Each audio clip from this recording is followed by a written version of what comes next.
เอาท่านผู้ชมกลับมาที่เวทีมวยสัวข้าวติดตามชมทางโทรภาพลาวสตาร์ทำการถ่ายทอดสด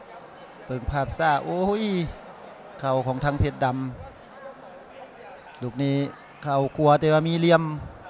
ก็ถือว่าปัดขาหน้าเหตุให้ทางมุมสีแดงเสียหลักล้มลงไปท่านผู้ชมคาดการณ์ว่ายกนี้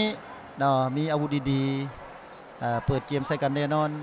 โดยเฉพาะมุมสีฟ้านี่เป็นมวยสีมือมวยสีมือหรือว่ามวยครบเครื่องส่วนมุมสีแดงนั้นเป็นมวยเข่าอาชีพอยู่แล้วใครมวยลูกบ้านดุงถ้าว่าเข่าบดจิต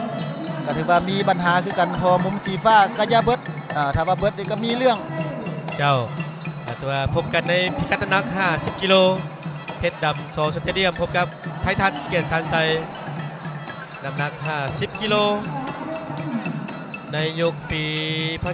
1970-72นี่ต้องนึกถึงเลยอาจารย์สอนทักสิงห์ลักษีสอนนารายสิงห์ลักษีโอ้ดังอีหลีเนาะน้ำหนัก51 กิโลนี่มาเบิ่งในยุคปัจจุบันเบิ่งว่าใครจะเป็นสุดยอดของในน้ำหนักรุ่นนี้ติดตามกันต่อไปท่านผู้ชมมุมสีแดงเพชรดำโซสเตเดียมพบกับมุมฟ้าไททันเกียรติสารไซสองของไพทัศน์อุ้ยก็ถือว่าวางแข้งขวามีหมัดขวาแก้มมานำเห็นไทยทางเพชรดำหน้าง่ายไปขึ้นกันหมัดขวาขึ้นไปเข้าขวาเพชรดำต้องเข้าให้ติดเข้าให้ถึงวงในไล่แคตตีปั๊มสู่ไปเข้าขวาขึ้นเพชรดำอย่าอยู่เพชรดำอย่าอยู่เพชรดำอย่าอยู่เพชรดำอย่าอยู่เพชรดำโอ้มาจะได้เพชรดำเข้าขวาขึ้นโอ้เอาแล้วท่านผู้ชมเป็นมวยถือคู่ยังบอกว่าไผจะนอกไผ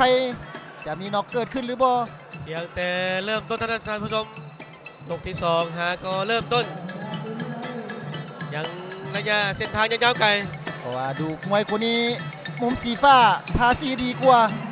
แต่ว่าเพชรดำนั้นเป็นมวยดาวรุ่งขึ้นมาใหม่ควนใจจากบ้านดุงแต่อันนี้เมืองหาดไซฟองมุมสีฟ้านั่นก็คือทางไททัศน์เกียรติสารไซเอาหูพางนั้นตีพันตรงนี้บังบอลงเข้าซ้ายโอ้เข้าขวาขึ้นเข้าซ้ายมวยเข่าล้วนๆสำหรับทางด้านเพชรดำเอาขวาเพชรดำเข้าซ้ายเข้าขวาขึ้นมัดขวาเข้าขวาไปไททัศน์เข้าขวายังคาเพียกขีบมาได้โอ้หนักของทางเพชรดำดินลูกหนักออกกันนักดวงคุณแทงสำหรับนักบอลทั้งคู่อาวุธที่ว่านักดวงอีหลีออกแต่ละลูกแต่ละดอกนี่โอ้ยดังป้าขี่มันดีไอ้เข้าขวาส่วนทางด้านไททัศน์เอาไหนไททัศน์บังลายฮับลายกันบุรีไททัศน์ต้องสวนต้องโต้คืน